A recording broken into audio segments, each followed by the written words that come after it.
Hey, dear members of the Soul Stories family. Today we will bring you a romantic love story, so let's get started. Don't forget to subscribe to our channel so you don't miss any meaningful stories. Chapter 1. The Fateful Encounter. That morning in the bustling city, the sun had just peeked out from behind the towering buildings, casting a faint golden glow over the streets.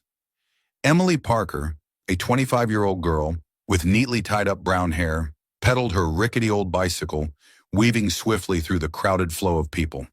In the basket of her bike, 2 steaming cups of coffee were carefully balanced on a flimsy paper tray. Emily didn't stand out in the crowd. Petite, with a delicate face that always carried a hint of worry. She worked at Bean Haven, a small coffee shop tucked away in a quiet alley, where the clientele mostly consisted of office workers and a few who cherished the calm. Her meager salary went almost entirely toward hospital bills for Ethan, her 17-year-old brother, who suffered from a terminal illness, a condition that had confined him to a hospital bed for more than half his life. For Emily, every day was a race, against time, against bills, and against the exhaustion weighing on her heart. Not far away, at a more upscale corner of the street, Alexander King leaned against his sleek black Bentley, his sharp, icy gaze scanning the stream of traffic. At 30, he was the epitome of success. CEO of King Enterprises, a massive real estate conglomerate, and the sole heir to the prestigious King family. Tall and striking, with chiseled features and deep blue eyes like a winter sea, he exuded an arrogance that kept people at a distance. The white suit he wore that day, tailored to perfection, radiated the aura of a powerful yet solitary man. Alexander had grown up in a sprawling mansion where everything was flawless, except for the warmth of family. His grandfather, Henry King, the last remaining elder of the lineage, constantly pressured him to marry to settle down and carry on the family tradition. To Alexander, love was a luxury he neither needed nor desired in his world of wealth and prestige. Fate, as if playing a cruel joke, brought these two opposites together in a moment neither could have anticipated. Emily, rushing to deliver her order on time, didn't notice Alexander blocking her path as she sped through the intersection. The screech of brakes pierced the air, her bike wobbled, and then, crash, the tray in her hands tipped over, spilling both scalding cups of coffee onto Alexander's pristine white suit. A brown stain spread across his chest, the aroma of coffee mingling with the morning air. Emily leapt off her bike in a panic, her trembling hands fumbling with a crumpled tissue from her pocket to wipe the mess. "Oh my God, I'm so sorry. I didn't mean to. I swear. I'll pay for your suit. I... Her voice stumbled over itself, her wide eyes brimming with guilt, but also a flicker of confusion, as she realized the man before her was no ordinary customer. That suit was undoubtedly worth more than she made in a month. Alexander glanced down at the stain, then lifted his gaze, his cold blue eyes locking onto hers. He didn't speak immediately, only curling his lips into a faint, mocking smile. "Do you think spilling coffee on me is a way to get my attention?" His voice was low and cutting, slicing through the air. "If you're trying to approach me, I'm afraid you've chosen the wrong method." Emily froze, her panic morphing into anger. She straightened up, though she barely reached his shoulder, and shot back without hesitation. "Get your attention? You think everyone's dying to get close to an arrogant guy like you? I'm just doing my job, not putting on some act." Her words were sharp, though her voice trembled with embarrassment and strain. A few passers-by paused, curious about the scene. A small girl in a coffee shop apron squaring off against a man clearly from the upper crust. Alexander raised an eyebrow, unaccustomed to defiance. "Doing your job? Then next time, watch where you're going so others don't suffer for your clumsiness." He turned to leave, but Emily wasn't backing down. "Suffer? A suit can be cleaned, but what about me losing a customer? Who's worse off here?" she shouted after him, her tone a mix of frustration and reluctant humor. He stopped, turning back to look at her once more. This time a flicker of surprise crossed his eyes. Few dared to argue with Alexander King, and the way Emily blended clumsiness with quick wit made him unconsciously commit her face to memory, though he'd never admit it. "You'd better be more careful next time," he said coldly, ending the exchange before stepping into his car, leaving Emily standing there with her bike in a simmering irritation. At home, Emily recounted the story to Ethan, joking and sighing in turn. "I bet that guy's never had to worry about money a day in his life. Talk about living in the clouds." Ethan managed a weak laugh from his hospital bed, his eyes lighting up thanks to her optimism. For her, her little brother was the only reason to keep going, no matter how harsh life became. Meanwhile, Alexander sat in his lavish office, gazing out at the city from the 50th floor, the image of that clumsy girl briefly crossing his mind. He dismissed it at once, telling himself it was a trivial incident not worth his time. But deep down, he had no idea that this encounter would alter the course of his life. Chapter 2. The event leading to marriage. That night, the grand chandelier lights of the Grand Royal Hotel's vast hall illuminated every corner, where the annual charity gala was in full swing. It was an event that drew the elite, those willing to spend lavishly to buy a reputation for benevolence. Emily Parker stood tucked away in a corner, her hands gripping an empty tray tightly, her eyes scanning the extravagant crowd. She didn't belong here. The simple black dress she'd borrowed from a friend looked out of place among the dazzling gowns worth thousands of dollars. But Emily wasn't there to show off. She was there for Ethan. The hospital treating her brother was hosting this fundraiser, and she'd volunteered to serve in hopes of securing donations from the wealthy guests. Every penny she could scrape together meant another day of life for the boy she loved most. A few meters away, Alexander King stood encircled by businessmen and reporters, his fitted black suit accentuating his tall frame and icy demeanor. He wasn't there out of compassion, but out of the social obligations his family imposed. His grandfather, Henry King, a gaunt yet commanding figure with silver hair, sat at the table of honor, his sharp eyes tracking his grandson's every move. Henry had made it clear at dinner the previous week, "Alexander, I don't have much time left. You need to marry a decent girl before I close my eyes." To Alexander, those words were just another burden. He didn't believe in love, let alone want to be shackled by an arranged marriage. The night passed with forced laughter and hollow toasts until an unexpected mishap shattered the calm. A decorative candle on one of the tables tipped over in a gust of wind, its small flame licking the tablecloth, and within moments a corner of the hall erupted in smoke. Screams broke out as the panicked crowd shoved their way toward the exits. Emily, who'd been carrying a tray of water nearby, quickly set it down and rushed forward, using her jacket to smother the flames before the hotel staff could react. Her swift action drew a few glances, but she paid no mind. She only wanted the event to continue so she could pursue her goal. Alexander, standing not far off, furrowed his brow as he watched the scene. He recognized the petite girl wrestling with the fire, the same one who'd spilled coffee on him the day before. But he didn't have time to dwell on it, because in the chaos, the heirloom ring he wore on his left hand, a solid gold piece engraved with the King family's eagle emblem, slipped off and rolled across the floor. He bent to search for it, but the surging crowd pushed him away. Emily, after extinguishing the fire, collapsed onto the floor, panting to catch her breath. As she lowered her head, her eyes caught a glint among the singed tablecloths. It was the ring, intricate, weighty, clearly no ordinary trinket. She picked it up, intending to find its owner, when an aged but authoritative voice sounded behind her. "Young lady, what are you holding?" She turned to face Henry King. He leaned on his cane, his piercing eyes fixed on the ring in her hand. Before Emily could explain, Henry tilted his head and, to her surprise, broke into a rare smile. "The King family ring. So this is fate's design," his voice boomed, drawing the attention of those nearby.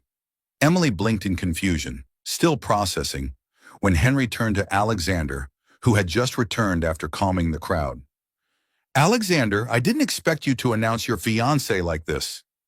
Alexander froze, his gaze shifting from his grandfather to Emily, then landing on the ring in her grasp. He instantly grasped the misunderstanding, but before he could object, Henry raised his cane and declared with unwavering authority, "Everyone, congratulate my grandson and this young lady, his fiancée. The family ring in her hand is the clearest proof." The crowd erupted in applause, a few camera lenses swiveling toward them. Emily stood rooted to the spot, her trembling hands clutching the ring, her voice faltering. "No, sir, you've got it wrong. I just found it." But Alexander, under the weight of his grandfather's gaze and the dozens of eyes now fixed on them, felt cornered. Denying it now would humiliate Henry, a misstep an heir like him couldn't afford. He stepped forward, his icy stare locking onto Emily as if warning her to stay silent. Then he turned to the crowd, his voice low but commanding. "Very well, she's my bride-to-be." The words cut through the air like a blade, cold and devoid of emotion. Emily stood stunned, her heart pounding. She tried to protest, her voice shaking. "No, I'm not. What are you saying?" But Alexander's gaze, an impenetrable wall of ice, silenced her. He leaned in, whispering just for her ears. "Quiet, unless you want this to get worse." The threat in his tone sent a chill down her spine. She wanted to scream, to flee the room, but her feet felt nailed to the floor. Henry clapped with satisfaction, pulling Emily and Alexander closer for photos. He took her hand, placed the ring in Alexander's palm, and ordered, "Put it on her, as our tradition demands." Alexander clenched his jaw but couldn't defy his grandfather in front of everyone. He took Emily's hand, small and trembling, and slid the ring onto her ring finger. The cold metal against her skin felt like a stark reminder of the bizarre situation. The crowd cheered, but Emily felt suffocated. She looked at Alexander, hoping he'd say something to undo the mistake. But he only turned away, his eyes darkening with suppressed anger. To him, she was an unexpected disaster, a wrench in his perfect plans. To her, he was a nightmare barging into her already chaotic life. When the gala ended, Alexander pulled Emily to a secluded corner, his voice like ice. "Don't think this is real. I only did it to appease my grandfather. Know your place." Emily, though terrified, lifted her chin and shot back. "I don't want anything to do with you. But if you don't fix this, I will." He smirked, that familiar, mocking smile returning. "Go ahead and try, but don't say I didn't warn you." That misunderstanding, sparked by a ring she'd innocently picked up, had morphed into an unwilling reality. Emily didn't yet know that Alexander's decision, made in a moment of frustration, would drag her into an inescapable marriage and change them both forever. Chapter 3. The Reluctant Marriage. 2 days after the chaotic charity gala, Alexander King appeared at the door of Bean Haven Coffee Shop on a drizzly afternoon. The bell chimed as he stepped inside, his dark gray suit clinging damply to his frame, accentuating his tall stature and icy demeanor. Emily Parker, wiping down the counter after a long day, looked up and immediately frowned. His deep blue eyes met hers, devoid of emotion, but glinting with a resolve that put her on edge. The last customer slipped out quietly, leaving behind a stifling silence broken only by the patter of rain against the glass. "You," Alexander said, his voice low and commanding, "come here. We need to talk." Without waiting for a reply, he strode to a secluded corner behind the counter, motioning for her to follow. Emily tossed the rag onto the table and approached, her gaze sharp with defiance.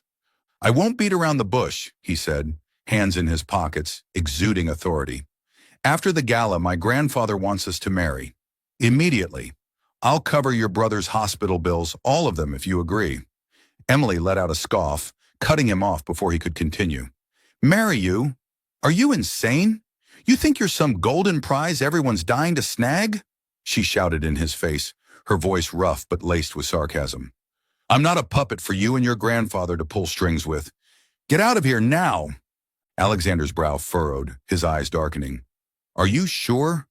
This is your only chance to save your brother." Emily stepped closer, jabbing a finger into his chest. "You think I can't survive without your money? Toss me onto the street, and I'll still live with a smile. Don't dream I'll bow to you." She turned to walk away, but Alexander said nothing more, simply leaving the shop, his tall figure vanishing into the rain. Emily thought that was the end of it, but the next morning, when she visited Ethan at the hospital, the head doctor summoned her to a private room. "Miss Parker," he said gravely, "Ethan's free surgery, funded by a charitable organization, has been postponed indefinitely. The funding was suddenly pulled. Without payment, we can't proceed." Emily stood frozen, tears welling up. "Postponed? But last week you said everything was set." The doctor sighed. "I'm sorry. The decision's out of our hands. She rushed home making desperate calls but found no solutions. That night she sat by Ethan's bedside watching him sleep with his pale face. And though her heart ached, she told herself, "I'll find a way. I always do." But the next morning Alexander returned to the shop. Emily, eyes red but resolute, glared as he stepped in and snapped, "What do you want now?" He pulled out a document, a contract funding Ethan's surgery, stamped with the King Enterprises seal. "Your brother gets the surgery free," he said coolly. "If you marry me, refuse, and he has no chance." Emily snatched the paper, skimming it, and realized he was behind it all. King Enterprises was the original sponsor, and he'd instructed the hospital to pressure her with the funding withdrawal threat. "You bastard!" she screamed, tears spilling from rage. "You'd use Ethan to force me?" Alexander didn't flinch. "Agree, and he lives. Refuse, and face the consequences." Emily wanted to punch him, but Ethan's image left her powerless. Finally, she hissed through gritted teeth, "Fine. I'll marry you, but I'll make you regret dragging me into this." He smirked. "Good. The wedding's in 3 days." 3 days later, the wedding took place in grand style at the Grand Royale's main hall, the same venue as the charity gala. Hundreds of elite guests, dazzling chandeliers, and a live orchestra played lavish symphonies. Henry King, beaming triumphantly, wanted the day to proclaim the family's continuity. Emily was forced into an extravagant wedding gown, a haute couture design from Paris, shimmering with pearls and delicate white tulle, hugging her frame like a work of art. She stood before the mirror, staring at herself in the alien dress, and gave a wry smile. "I look like a princess, but feel like a prisoner." Alexander, in a perfectly tailored black suit, slipped the heirloom ring onto her finger with an icy gaze. As the priest declared them husband and wife, she turned away but kept a forced smile for the crowd. After the ceremony, Alexander took her to his mansion, a sprawling estate atop a hill, surrounded by pines and vast glass windows overlooking the city. Inside, everything was cold and opulent. Polished wood floors, minimalist furniture, an atmosphere like an icy palace. "Your room's on the second floor," he said evenly, not glancing at her. "I'm rarely here, so make yourself at home. But don't touch my things." Then he walked off, leaving Emily standing in the cavernous foyer, clutching her old canvas bag. Trapped in this marriage, Emily refused to sink into despair. She was tough, optimistic, always finding joy no matter the circumstances. On her first day, she explored the mansion and stumbled upon a neglected garden in the backyard, wildflowers and overgrown shrubs. She laughed aloud. "Looks like me, tossed aside but still thriving." She began tending it, weeding, watering, pruning. One evening, as golden sunlight filtered through the trees, she sat in the garden, softly singing an old folk song her mother once hummed, a radiant smile on her lips. Unbeknownst to her, Alexander watched from an upstairs window. He'd returned early unexpectedly, and the sight of her, small, vibrant amid the garden, made his heart skip. An illusion, he told himself, brushing off the feeling and retreating to his study. In the days that followed, their hostility didn't wane. Emily avoided speaking to him, maintaining her steely resolve, but she still found joy for herself. She claimed a corner of the kitchen as her territory, cooking simple dishes like toast or tomato soup, humming as she worked. One late night, Alexander came home and heard her singing from the kitchen.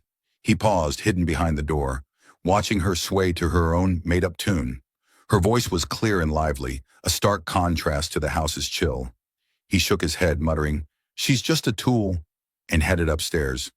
But then something unexpected happened. It was Emily's birthday, a day she hadn't told anyone about, only noting it in her small journal.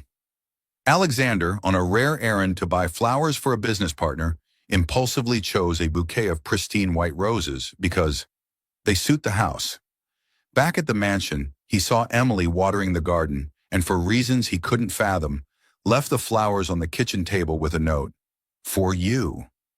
When Emily came inside, she stared at the bouquet in disbelief, then burst out laughing. Who'd have thought that jerk could buy flowers? She arranged them in a vase, setting it in the garden, and though she didn't thank him, her heart warmed slightly.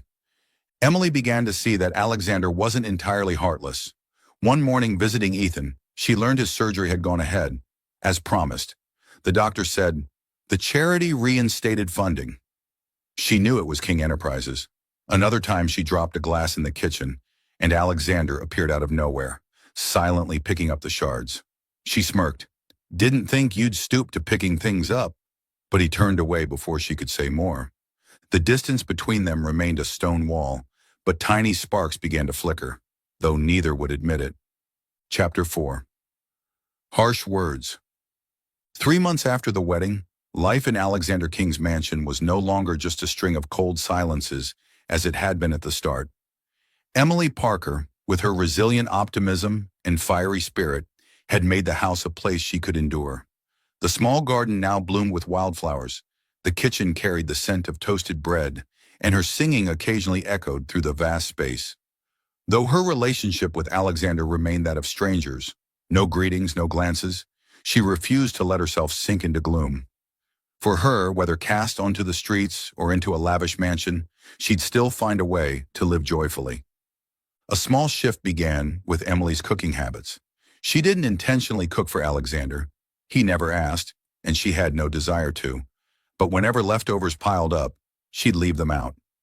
Might as well, since I'm at it, she'd tell herself, setting the extra portion on the kitchen table without a word.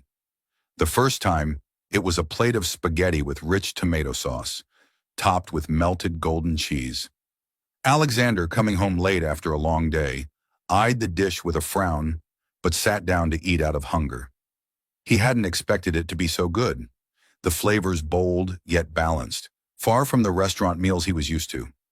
He finished it but said nothing, quietly washing the plate before heading upstairs. Over time, this became an unspoken routine. Emily whipped up simple yet delicious dishes, sweet pumpkin soup, crispy potato pancakes, or honey-glazed roasted chicken. She never offered them to him, just left the extras on the table as if by chance. At first, Alexander ate reluctantly, telling himself, it's just leftovers, waste not. But soon he started coming home on time, especially on nights she tended to cook. One evening, he returned late to an empty table. She hadn't cooked, and he paced near the kitchen, glancing around as if checking, before heading upstairs with an odd, unexplained irritation. Alexander responded in his own subtle ways, though he masked them well. Occasionally he'd bring home fruit, a bag of sweet oranges, a few ripe pears, and set them on the table, gruffly saying, "Bought them for a client, grabbed extra." Emily smirked, knowing he didn't need to explain, but took them anyway, sometimes teasing, "Your clients must really love oranges, huh?" Every so often, he'd bring a small bouquet, pink carnations or white daisies, repeating the same excuse. For a client, picked up extra. She'd arrange them in a vase, place it in the garden, and chuckle to herself. This guy really can't just say the truth. Still, their relationship remained like parallel lines. They barely spoke beyond curt exchanges, never held eye contact for more than a few seconds. To Emily, he was still the man who'd forced her into this marriage. To Alexander, she was a duty he had to tolerate. Yet those small moments, the plate of spaghetti he finished, the flowers she displayed, quietly planted seeds of a bond neither acknowledged. That evening, a lavish dinner party was held at the private residence of a major King Enterprises partner. Alexander had to attend, and since Henry King wanted his granddaughter-in-law present to bolster the family image, Emily was dragged along. She wore an emerald green evening gown, a gift from Henry, that hugged her figure, highlighting her radiant beauty. Stepping into the chandelier-lit hall, she forced a smile, telling herself, "Just pretend it's a free theater show." Alexander, in a flawless black suit, walked beside her but said nothing, his gaze as cold as ever. The party buzzed with fake laughter and polite chatter. Emily lingered near the buffet, holding a glass of orange juice, observing the crowd. She wasn't used to this atmosphere, but stayed upbeat. At least the food's good. Her eyes drifted to Alexander, standing amid a group of friends, wealthy men in expensive suits, laughing casually.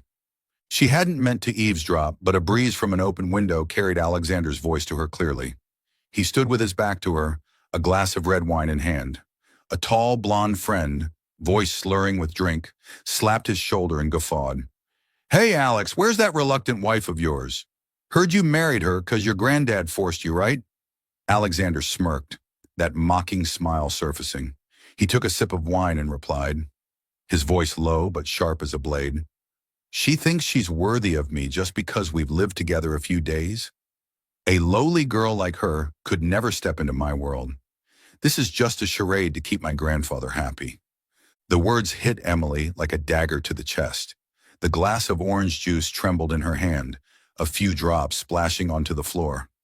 Lowly, could never step into my world.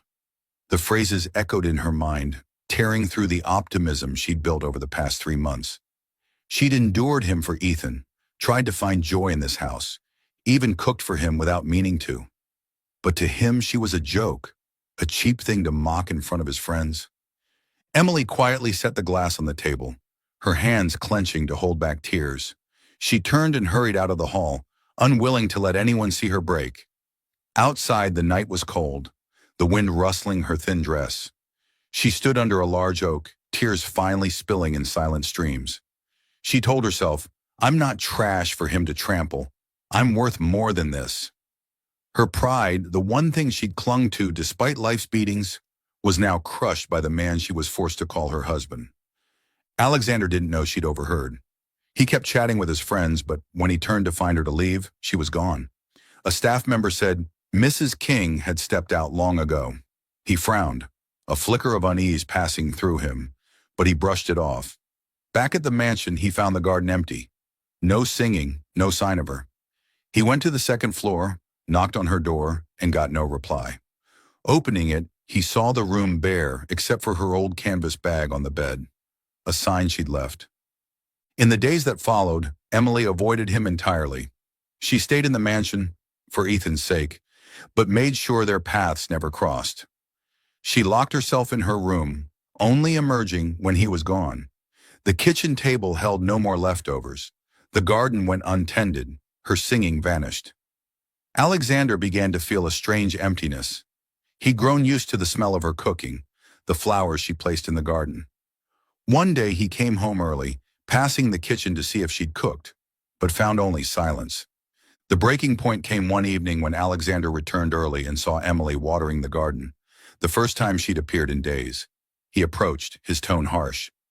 "What are you doing? What's with hiding from me like this?" Emily turned, eyes red but blazing. She threw the watering can to the ground and shouted, "Hiding? You think I want to be near you? After what you said at that party?" Alexander froze. "What party? What nonsense are you spouting?" Emily stepped forward, jabbing a finger into his chest, her voice trembling with fury. "Don't play dumb. I heard it all. A lowly girl who could never step into your world. That's what you said, right? You think I'm trash to laugh at with your friends?" Tears streamed down her face, but she didn't wipe them away, staring at him with hurt and hatred. Alexander remembered, but instead of apologizing, his anger flared. "So what?" he snapped. "Who do you think you are to demand my care? You're just part of a deal. Don't forget that." His words, cold and cruel, poured fuel on the fire. Emily broke into sobs, screaming, "A deal? Then I'm done playing. I'd rather live on the streets than endure you." She stormed inside, leaving Alexander standing there, his gaze darkening with anger and an unease he couldn't name. Chapter 5. Regret. The night after their fierce argument, Alexander King's mansion was shrouded in darkness and a deathly stillness. Heavy rain poured outside, each drop pounding against the glass windows, mirroring the turmoil in Emily Parker's heart. She sat on the bed in her second-floor room, clutching her worn canvas bag, the last remnant of her free life before being dragged into this reluctant marriage. Tears had dried on her cheeks, leaving faint streaks, but her eyes still burned with resilience. Alexander's words, "Who do you think you are to demand my care?" echoed in her mind, the final blow that severed the fragile hope she'd once held. Emily wasn't one to break easily. She'd survived hungry days, laughed through life's beatings, but this time, her pride had been trampled beyond endurance. She couldn't stay here a second longer. Not for money, not for Ethan, but for herself. She stood, grabbed a sheet from her small notebook, and scribbled a few shaky lines. I don't want to be a burden to you anymore. Goodbye. She left the note on the table, zipped her bag, and stepped out of the room. The darkness swallowed her small figure as she left the mansion, carrying her pain and a resolve not to look back. Alexander returned home early the next morning after a long night at the office. Trying to smother the anger and unease he refused to face, he stepped into the grand foyer, shedding his wet coat and hanging it up, expecting the familiar scent of food from the kitchen or Emily's soft singing, things he'd grown accustomed to without realizing. But today, there was nothing. The house was empty, colder than ever, as if its soul had been stripped away. He frowned, walking to the kitchen, but the table was bare, spotless. No plate of spaghetti, no potato pancakes, no sign of her. He climbed to the second floor and knocked on her door, his voice curt. Emily, are you in there? No response. He pushed the door open, and the sight stopped him cold. The room was empty, the bed neatly made, the wardrobe ajar, no trace of her presence. On the table, a small note lay alone, a silent accusation. He picked it up, reading the brief words. I don't want to be a burden to you anymore. Goodbye. His hands trembled, the paper slipping to the floor, and for the first time in his life, Alexander felt a gaping void tear open in his chest. He rushed to the garden, where she'd once sat singing, tending wildflowers. But she wasn't there. The white daisies he'd conveniently bought last week still stood, their petals wilted, mocking his indifference. He returned to the kitchen, spotting the apron she often wore, a tattered thing with burn marks from her cooking. He picked it up, fingers gripping the rough fabric, and memories flooded him like an unstoppable tide. He remembered her smile in the garden, radiant under the soft golden sunlight, as she caressed wildflower petals like they were treasures. He recalled her quiet singing in the kitchen, clear and warm, filling the late nights when he'd pause to listen. He thought of the pumpkin soup she'd left out, how he'd eaten it reluctantly at first but soon came to anticipate it daily. He remembered the times he'd placed fruit or flowers on the table, lying about buying extra, just to see her smirk and arrange them in a vase. Those trivial moments he'd dismissed, telling himself they meant nothing. Now, with her gone, they stabbed into him like knives.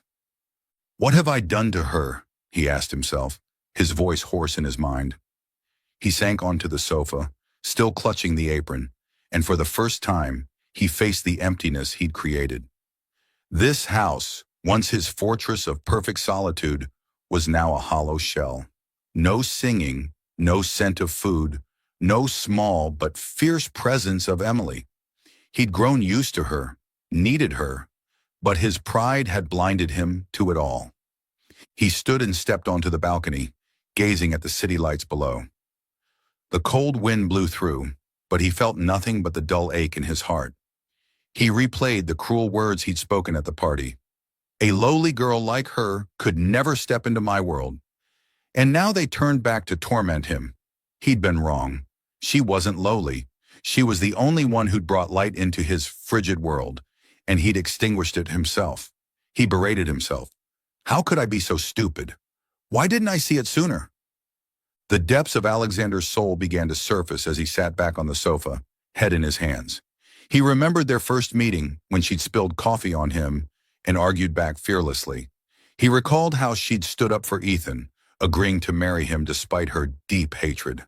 He thought of her defiant gaze in their last fight, when she'd screamed she'd rather live on the streets than endure him. She wasn't weak.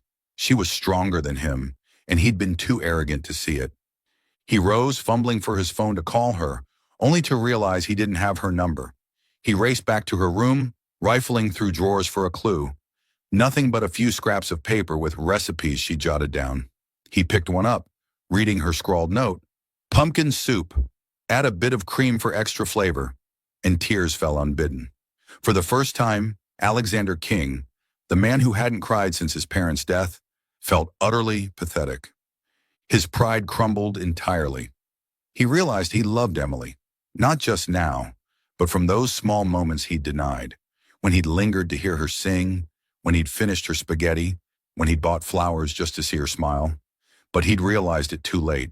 The fear of losing her forever overwhelmed him, a wave drowning his reason.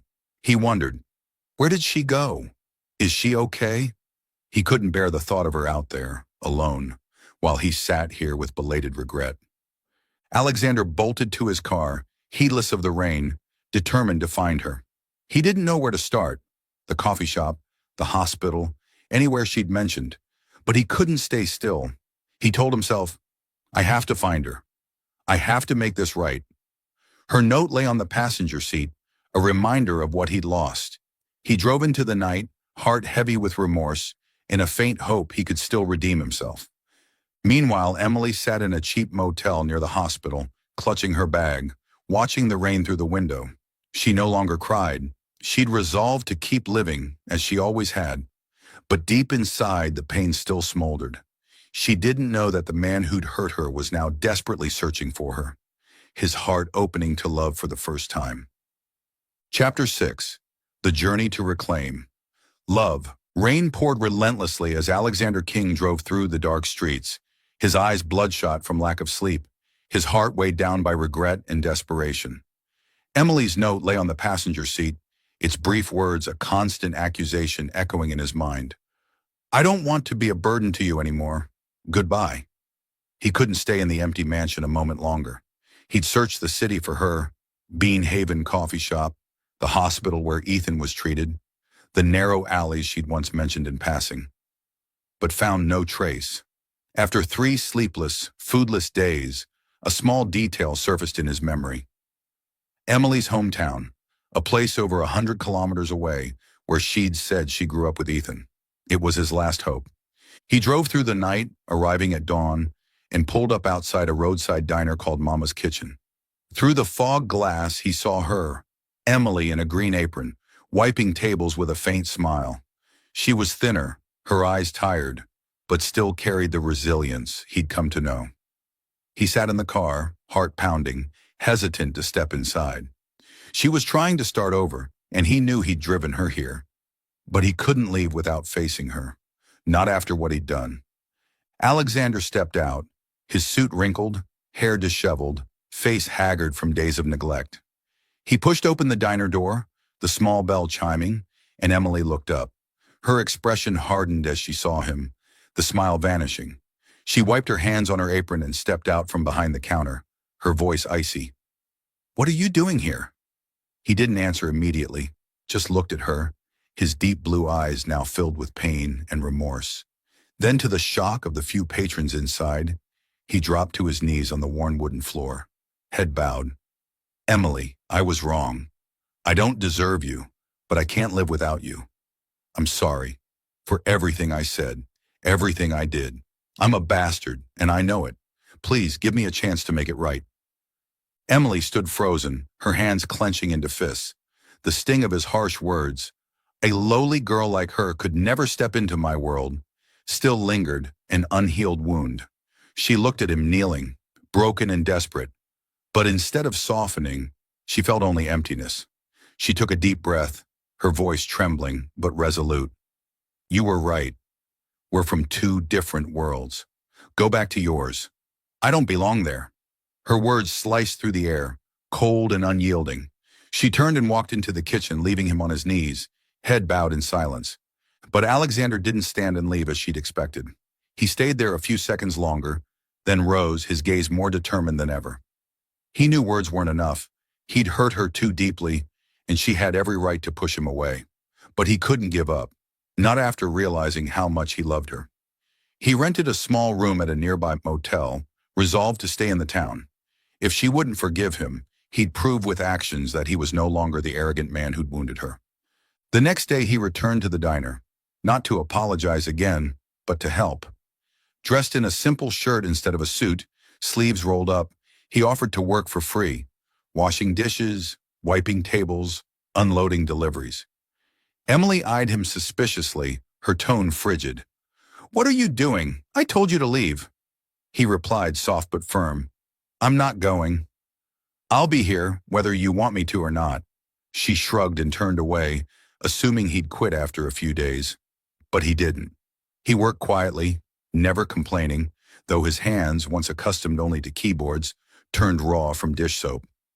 Meanwhile, another man entered Emily's life. Tom, a kind-hearted mechanic from the town. Tall, with tousled brown hair, he had a warm smile and sincere eyes. Tom frequented the diner, chatting with Emily, bringing small gifts, a basket of apples from his garden, a cake he'd baked himself. He liked her and made no effort to hide it. One day he offered to fix up her family's old house, where she was staying temporarily, and said gently, "You don't need to go back to the city, Emily. You can start over here, I'll help you." Emily gave a faint smile, not committing, but Tom's care brought her comfort. Alexander watched it all from a distance. How Tom made her laugh, how he stood close while fixing a pipe in the diner, and for the first time, he felt a searing jealousy. He wasn't used to this. He'd always been in control, always the one pursued, but now he feared losing her for real, not out of pride, but to a man better than him, a man who hadn't hurt her. It forced him to confront his greatest challenge, proving his love, not just with words, but with deeds. He began to change, step by small step. One day when Emily fell ill from overwork, he stood in the rain to buy medicine, leaving it at her door with a note. "Take it, don't wear yourself out." He didn't go inside, didn't ask for thanks, just left quietly.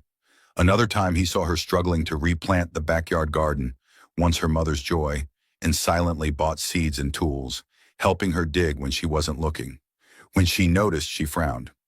"What are you doing?" He answered, "I want to help, that's all."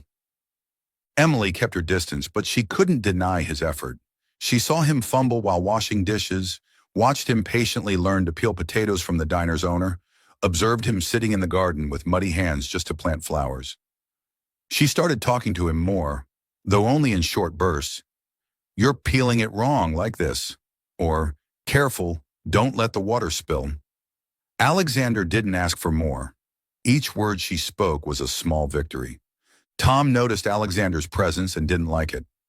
One day he confronted him outside the diner, voice stern. "What are you doing here? Emily doesn't need someone like you, someone who hurt her." Alexander bowed his head. "I know I was wrong, but I won't give up. If she chooses you, I'll accept it. But I have to make things right first." Tom didn't trust him, but didn't force Emily to choose yet. He stayed by her side, a steady support, pushing Alexander to try harder. Healing came slowly through small moments. One evening, after the diner closed, Emily found Alexander sitting in the garden, gazing at the flowers he'd planted. She approached, sat beside him, silent for a while before asking, "Why don't you leave? I told you I don't belong in your world." Alexander turned to her, his eyes earnest. "I used to think my world was everything, but I was wrong. My world means nothing without you. I'll stay here, whether you forgive me or not, because you're the world I want to belong to." Emily didn't reply, but she didn't walk away. She looked at him, haggard, sincere, no longer the arrogant Alexander King, and for the first time, she felt a spark of hope. The pain lingered, but his persistence stirred her. She said quietly, "I haven't forgiven you, but I'll see what you do next." It wasn't a promise, but for Alexander, it was all he needed. In the days that followed, he stayed, working alongside her, learning to live simply as she did. He was no longer the cold CEO, but a man striving to reclaim the love he'd lost. Tom remained a challenge, but Alexander wasn't afraid anymore. He knew this journey would be long, but he was ready, because for the first time, he understood the value of what he was fighting to hold on to. Emily. Chapter 7. Proving Through Actions. The days in Emily's small hometown passed with Alexander King's quiet persistence. He'd stayed over a month, working at Mama's kitchen alongside her, learning to live simply to prove he was no longer the arrogant man who'd hurt her. Emily kept her distance, her gaze cool but no longer as harsh. She'd said, "I haven't forgiven you, but I'll see what you do next." And Alexander clung to those words like a fragile thread of hope. He didn't ask for more. Every day near her, even with just brief exchanges or fleeting glances, was a small step forward. But fate didn't let things unfold smoothly. One stormy night, the town's sky darkened, thunder cracked across the air, and fierce winds rattled the old rooftops. Emily, as usual, worked late at the diner, helping the owner, Mrs. Lilly, clean up after the rush. She was exhausted. Endless workdays, unhealed pain, and the strain of caring for Ethan from afar had visibly worn her down. As she carried a tray of dishes down the narrow back staircase, her foot slipped on a wet wooden step. A brief scream escaped her, blending with the rain, before she tumbled down, collapsing unconscious amid shattered glass. Mrs. Lilly found her motionless at the bottom of the stairs, blood trickling from a cut on her forehead. Panicked, she called Alexander, who was at his motel a few kilometers away. "Come quick! Emily fell! It's bad!" Her voice trembled over the phone. Alexander shot out of bed, not bothering with a coat, and raced to his car in the storm. The streets were flooded, visibility near zero, but he didn't care. He floored the gas, heart pounding, with one thought: I can't lose her. I can't. He drove through the night, tires skidding on slick roads, nearly veering into ditches. Rain lashed the windshield, thunder roared, but he didn't stop.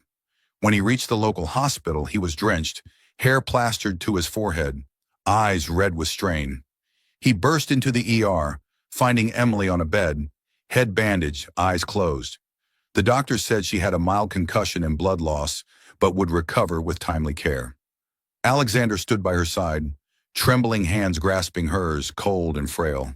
He knelt, pulling her into his arms, whispering through ragged breaths, "I won't lose you again, I swear." Tom, alerted by Mrs. Lilly, arrived soon after. He stood at the door, watching Alexander hold Emily, his eyes darkening with jealousy and worry. But he didn't enter, turning away silently, leaving Alexander with her. That night, Alexander never left her room. He sat by her bed, holding her hand, changing her bandages when she spiked a fever, wiping sweat from her brow with a warm cloth. When she woke the next morning, her weary eyes met his, haggard, soaked, but unwavering. She murmured weakly, "You? Why are you here?" He rasped, "Because I can't be anywhere else." Emily said nothing more, but she didn't pull her hand away. She looked at him, the man who'd once hurt her deeply, and for the first time saw a different Alexander. Not arrogant, not cold, just a man terrified of losing her. The pain lingered, though, and she stayed silent, unwilling to let her heart open too soon. Alexander's true sacrifice came shortly after. While she was still hospitalized, his assistant called. A multi-million-dollar deal with an international conglomerate awaited his signature back in the city. It was a project he'd pursued for 6 months, a game-changer for King Enterprises. The assistant pressed, "Mr. King, you need to return today or they'll cancel." Alexander glanced at Emily, asleep on the hospital bed, and didn't hesitate. He hung up, texting back, "Cancel the meeting." "I'm not going." He abandoned the deal, his lavish world, to stay in the small town and care for her. Emily woke that afternoon, finding him still there, holding a cold coffee. She asked softly, "You're not going back to the company? I heard you on the phone." Alexander met her gaze, earnest. "The company doesn't matter. You do. I lost you once. I won't lose you again." His words shook her, not for their grandeur, but their honesty. She knew what a deal like that meant to him, and his choice to forsake it for her was unthinkable. Yet she held back, her tone cool. "Don't say things like that. I haven't forgotten what you did." Alexander didn't falter. After her discharge, he stayed in town, tending to her every need. He learned to live as she did, simply, sincerely, starting with small acts to bridge their gap. One day, seeing her cook soup in the motel kitchen, he didn't just watch as before. He stepped in, clumsily grabbing a knife. "Teach me to peel potatoes." Emily frowned but smirked. "You cook?" "Good luck." She stood beside him, guiding his grip, and though he mangled the potato, she didn't shoo him away. That soup tasted better than usual, despite his minor contribution. He returned to her backyard garden, where he'd once helped her plant flowers. One afternoon, he brought a bag of daisy seeds, her favorite, and they dug together, planting each one. His hands were muddy, shirt sweat-soaked, but he smiled, a rare grin free of arrogance.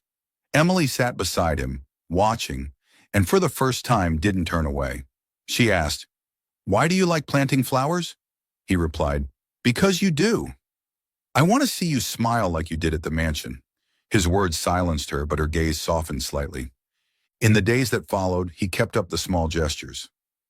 He brought her hot tea when she worked late, fixed a window loosened by the wind, even learned to bake bread from Mrs. Lilly to surprise her. One morning, he set a charred loaf on the table, sheepish. "It's not as good as yours, but try it." Emily eyed it, burst out laughing, her first genuine laugh in his presence, and said, "You're hopeless." But she ate it, her small bites making his efforts feel worthwhile. Emily began to soften, though she wouldn't admit it. She saw him change, not just in words, but in every sincere act. He wasn't the cold, proud Alexander King anymore. He was a man ready to give up everything for her. Yet fear of being hurt again kept her guarded. One evening, as they sat in the garden, she murmured, "I don't know if I can trust you again. You hurt me too much." Alexander took her hand, gentle but firm. "I know.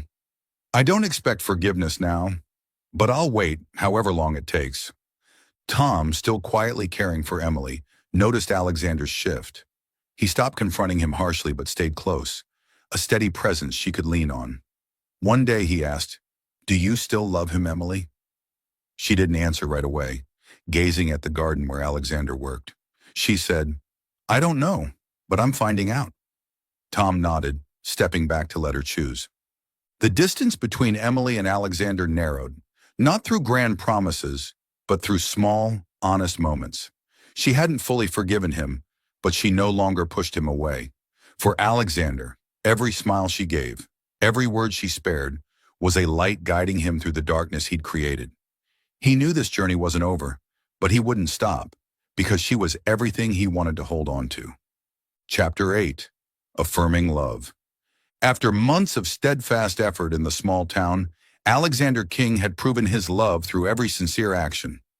Emily Parker, once guarded by her fear of being hurt again, could no longer deny that her heart had opened to him.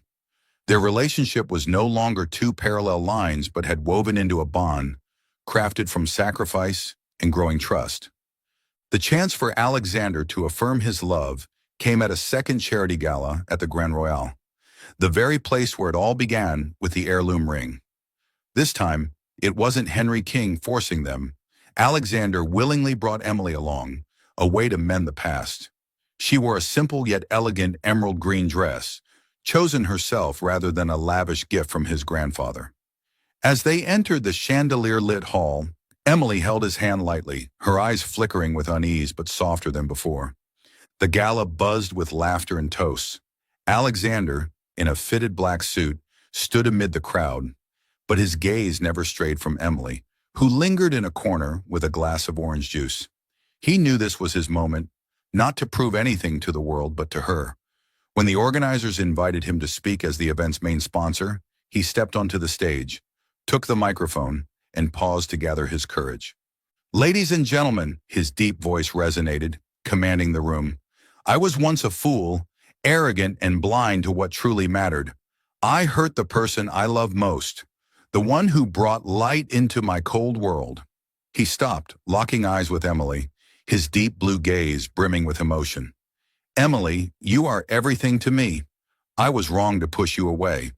But today, in front of everyone, I want to say I love you. Not because of pressure, not because of a deal, but from my heart." He stepped off the stage, walking toward her, and to the crowd's astonishment, knelt before her, pulling a simple silver ring from his pocket. Not the heirloom, but one he'd chosen himself.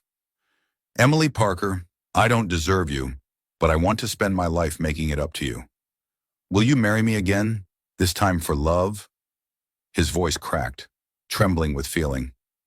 Emily stood frozen, the glass of orange juice shaking in her hand. Tears welled up, not from pain, but from the sincerity in his words. She recalled the days he'd knelt to apologize at the diner, the nights he'd driven through storms to save her, the times he'd clumsily peeled potatoes or planted flowers with her. It all flashed before her like a film, and for the first time, she wasn't afraid. She set the glass down, stepped forward, and before hundreds of eyes wrapped her arms around him, tears soaking his shoulder. Yes, she whispered, voice choked. I'll marry you.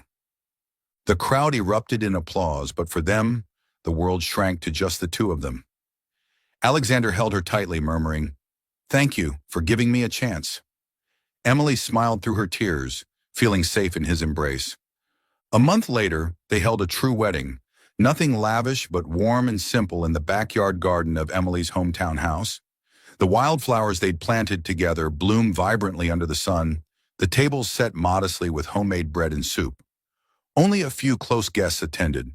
Mrs. Lilly, Tom, who smiled with his blessing despite a pang of sadness, and Henry King, who sat on a wooden chair with a satisfied grin. When the priest declared them husband and wife, Henry stood leaning on his cane and said, "I picked the right one after all. My granddaughter-in-law is a treasure, and you've finally seen it, Alexander." He bowed to the old man, holding Emily's hand, his eyes full of gratitude. Life after marriage wasn't just sweet days, but a partnership through challenges. Emily returned to the city with Alexander, but kept working at Bean Haven. He helped her care for Ethan, arranging top doctors through King Enterprises. After months of treatment, Ethan fully recovered, his smile their greatest joy. A year later, a baby boy was born, with Alexander's blue eyes and Emily's radiant smile. They named him Liam, a symbol of a new beginning and a love that had triumphed over trials. Alexander matured immensely through his journey. He shed his arrogance, no longer the cold CEO obsessed with prestige. He became an exemplary husband, brewing coffee for Emily each morning, reading to Liam at night. He still ran King Enterprises but prioritized family, even planting flowers in the mansion's yard to make her happy. Emily, with her resilient optimism and grit, kept working at the coffee shop. But now she wasn't alone. She had a joyful family, a loving husband, a healthy brother, and a precious son. One afternoon, the family sat in the garden, Emily watching Alexander play with Liam, and she smiled. She'd once thought they belonged to different worlds, that love between them was impossible, but now she knew their worlds had merged, through genuine love and sacrifice. Alexander caught her gaze, walked over and took her hand, whispering, "Thank you for not giving up on me." She leaned her head on his shoulder, replying, "Thank you for finding me again." They sat there bathed in soft golden sunlight, surrounded by blooming flowers, knowing their future held only the simple, complete happiness they'd earned. Thank you for following this heartfelt story of Soul Stories channel. Share your thoughts about the story in the comments below. If you believe that true love can withstand all trials and sometimes begins in the simplest of ways, don't forget to hit the like button and share this story with your friends. To never miss out on touching and meaningful stories, subscribe to our channel and help us spread messages of love and warmth to everyone. Let's cherish the beautiful moments of life and love together.